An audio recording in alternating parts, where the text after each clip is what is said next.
Hello kids! Today we are going to be doing an activity that will give you a lift. We're going to build and fly our own hot air balloon. Hot air balloons originated in the late 1700s using heated air to inflate a hot air balloon. Hot air balloons are a part of a larger segment of flight called lighter than air flight. Along with hot air balloons, blimps and dirigibles filled with hydrogen or helium fly due to a principle called buoyancy. Buoyancy is a tendency for an object to float or rise when submerged in a fluid. Normally, when we think of objects as being buoyant, we think of objects floating on water. An object like a cork stays afloat due to the difference of the density of the cork compared with the water. The cork is less dense than the water, so it rises or floats in the water. Why is the cork less dense than the water? It's because the cork has less mass for the same amount of volume of water. Density is defined as the amount of mass measured for a specific volume. So what does all that have to do with hot air balloons? As it turns out, air is actually a fluid. Although it is composed of a number of different gases, air has the ability to move and to take the shape of its container, just like liquids. When air is heated up, the molecules that make the air begin to travel faster and move farther away from each other. When the molecules are farther away from each other, then the air is less dense. As the air is heated hotter and hotter, the molecules become even farther apart and the air becomes even less dense. So, if we heat up the air inside a balloon, it becomes less dense and will float on the air around it, which is more dense. The difference between the temperature inside the balloon and outside the balloon is called the temperature differential. The bigger the temperature differential, the greater amount of buoyancy there will be. The force of this buoyancy is called lift. The amount of lift the hot air balloon must have to take off must be greater than the mass of the balloon itself, plus any load that the balloon might have, like a basket and people. To achieve the amount of lift needed to lift a person off the ground, you have to have a great amount of hot air, which means a big balloon, and a great amount of temperature differential. This is why many hot air balloon launches are done in the morning, because the air is naturally cooler in the morning, so the air in the balloon does not have to be heated as much to create the needed lift. We are not going to build a balloon that will be big enough to lift us off the ground, but we are going to build a hot air balloon that will lift itself off the ground and then float in the sea of air. If you are constructing the Zoom balloon, then you will have the following materials available: a Zoom balloon construction instruction tower, 6 sheets of tissue paper, 1 glue stick, 3 paper clips, and a set of Zoom balloon gore patterns.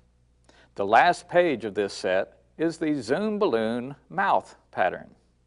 Kids, your teacher may have you use a different gore template like this one, or you can design your own gore template to create various sizes and shapes of hot air balloons. For best flying results, keep the size of your balloon between about 2 1/2 to 6 feet tall. To use the construction instruction tower, fold it into a triangular shape like this, with panel number 1 on the outside of the triangle. You can refer to these instructions as you are building your balloon. When you get past panel 3, then you simply fold the tower in the opposite direction to display panels 4, 5, and 6. For constructing our balloon, we will also need scissors, a ruler, and a stapler. To begin our construction, we will place a 1/2 inch wide line of glue along the long edge of one of the pieces of tissue paper. Be sure to use plenty of glue and be careful not to leave any gaps in the glue. Carefully overlap the line of glue with the second piece of tissue paper of the same color. Press firmly to seal the pieces of paper together. This connection point between the two papers is called a seam. We will repeat this process with the other 4 tissue sheets, carefully gluing the long edges of 2 sheets together to eventually form 3 large sheets of tissue. As we glue these tissue papers together, we want to be sure there are no places along the seams where air can escape.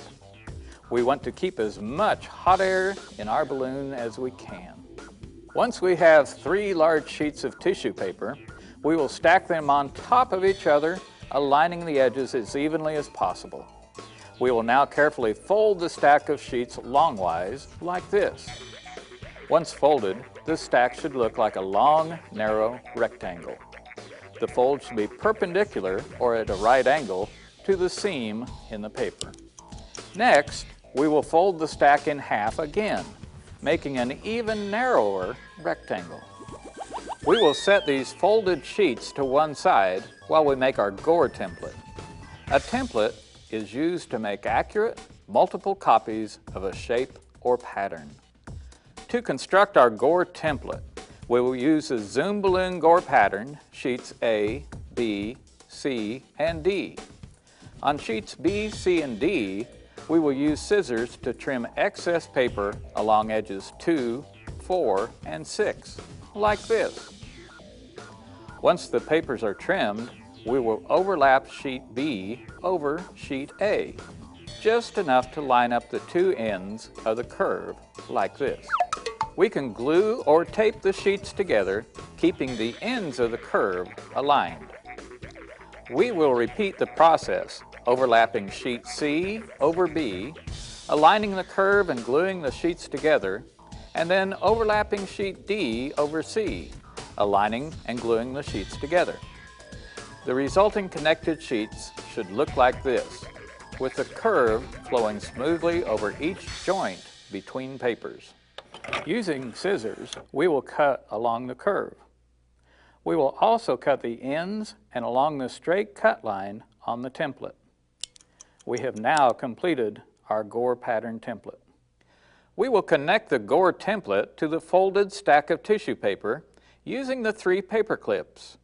Be sure that the straight side of the template is aligned with the folded edge of the tissues, like this. Holding the template and tissue paper together firmly, we will use our scissors to cut through the tissue paper along the edge of the template curve. Kids, it's very important not to cut along the straight edge of the template. The excess tissue paper we cut away should be set aside for later use. We can now remove the paper clips and unfold the tissue paper, leaving them stacked together. These are the gores for our hot air balloon.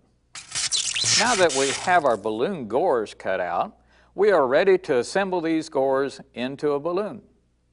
I like to have the colors alternating in my balloon. To do this, we will flip the top 3 over like this. We will align all the edges of the gores as neatly as possible. Don't worry if some of the gores are slightly larger than others. We will orient the stack of gores in front of us like this, and we will slide the top gore away from us about 1/2 inch. On the closest edge of this top gore, we will add a 1/2 inch wide line of glue.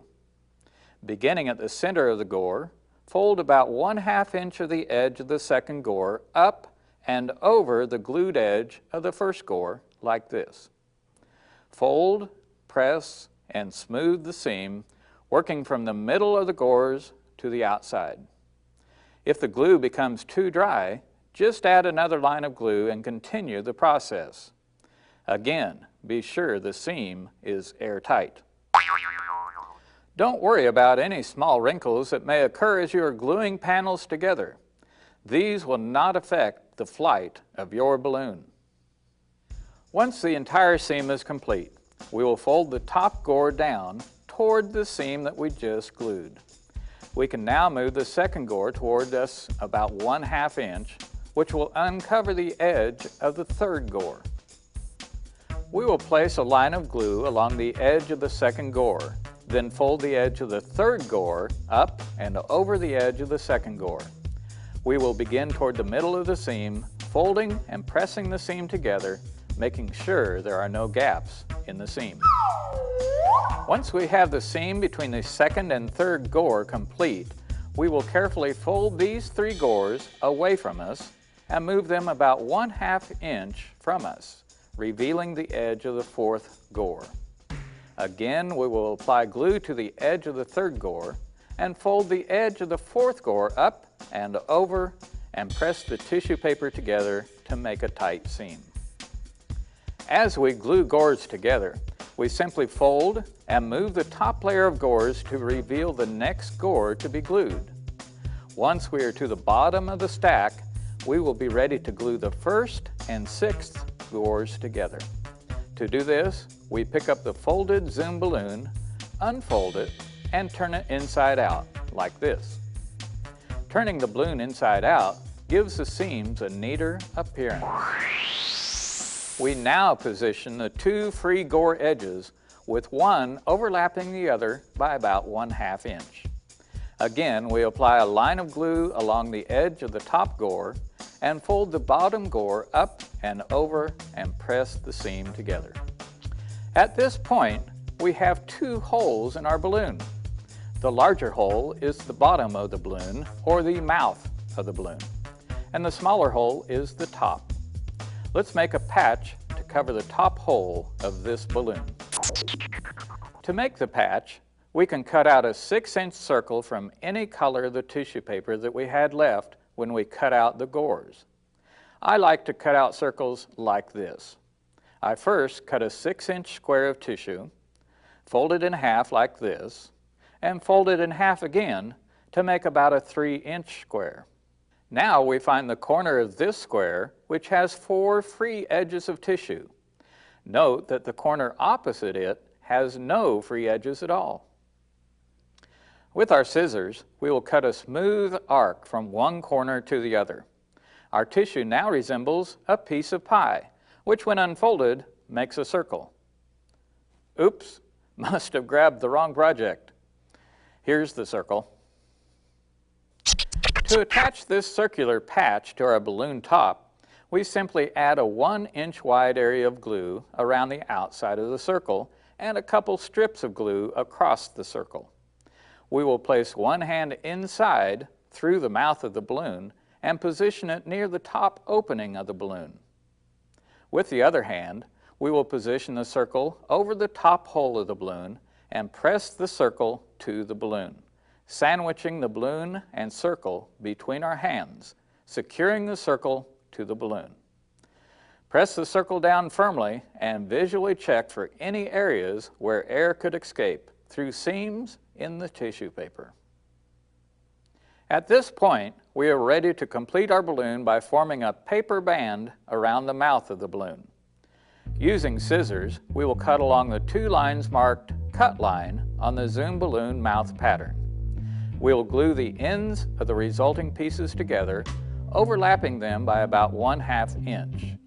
This produces a long strip of paper like this. We now fold this long strip of paper along the fold line, creasing it as we go. Be sure the printing is inside the fold so it is not on the outside of your balloon. We now place this folded paper over the edge of the tissue mouth of the balloon and staple the paper strip to the balloon to hold it in place. As we work around the mouth of the balloon, we will staple the paper strip about every 2 inches until we have gone completely around the mouth. Any excess paper strip can be overlapped at the end and stapled.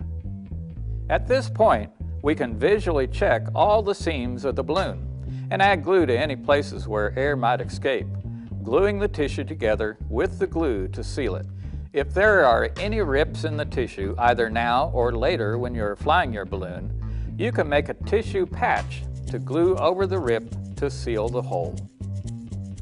And here it is, our completed Zoom balloon. All it needs now is a little hot air.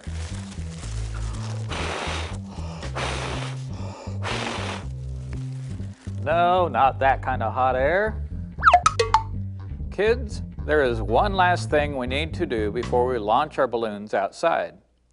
While we did a visual check of our balloon, we also need to do an inflation check to be absolutely sure there are no holes for air to escape.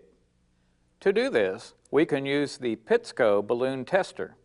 The balloon tester can be used indoors to fill the balloon with hot air to see if there are any places where the hot air is escaping. The indoor balloon tester can also be used for indoor launches if the weather outside does not permit an outdoor launch. To inflate our hot air balloon for a seam check, we simply turn the tester on and hold the mouth of the balloon over the tester like this. As hot air is forced into the balloon, the room temperature air that is in the balloon is forced out.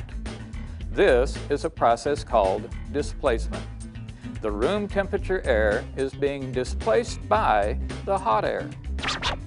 Once the tester has filled the balloon with hot air, we can look at all the seams and even feel along them to determine if there are any leaks. If there are, we can fix them with a little glue and tissue. If we are launching our balloon indoors, once the balloon is filled with hot air, we simply release it. The hot air inside the balloon will cause the balloon to rise, floating on the cooler air in the room. When the air inside the balloon cools down, it will not have enough buoyancy to keep the balloon aloft, and the balloon will begin its descent to the ground. If we have a cool, calm, dry morning, we can launch our balloon outdoors.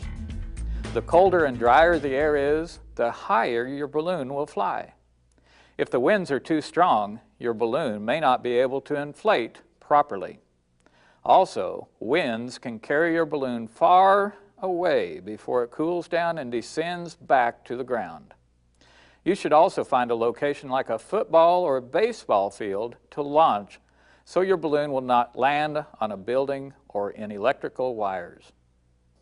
For an outdoor launch, we will use the Pitsco inflation station. The inflation station uses propane to provide hot air for the balloon. Let's go over some safety precautions for using the inflation station. 1. Do not touch the top of the grill on the top of the launcher or the area around it when the inflation station is lit. These surfaces are very hot and remain hot for a while even after the launcher is turned off. 2. Do not lean over the launcher while it is on. Clothing or hair could be singed or ignited. 3. Keep a fire extinguisher within easy reach during launches. 4. Do not place tissue paper directly in the path of the hot air above the launcher. It could ignite. 5. Operate the launcher outdoors only. 6. Only the 1 or 2 students involved in the launch should be within 10 feet of the launcher. All others should stay back and enjoy the view. 7. Only the teacher should start the launcher. Before we start the inflation station, these inflation guides should be pulled up like this. They will help in keeping the balloon properly positioned over the launcher. Your teacher will start the launcher for you. Once the launcher is lit, we are ready to launch our Zoon balloon. To launch our balloon, we will simply guide the mouth of the balloon over all 3 inflation guides and down toward the top of the launcher. Position your hands at the balloon mouth and lower the balloon to about 1 inch above the launcher. Keep your fingers out of the flow of the hot air. Hold the mouth of the balloon in this position as it fills with hot air. If you have built a larger balloon, you may need an adult to hold the top of the balloon up until it begins to fill with hot air. When the pull of the balloon is strong and you feel hot air escaping from the mouth of the balloon, it is ready to launch. Let go of the balloon and watch it rise into the sky. Remember, the balloon is buoyant. It is actually floating on the cold air. These balloons can be launched again and again. Just be sure to check for any torn tissue or seams that need repair. Kids, I hope that this was an uplifting experience for you. It was for me. Hot air comes naturally to me. Until next time, this is Dr. Zoon saying, see you real soon.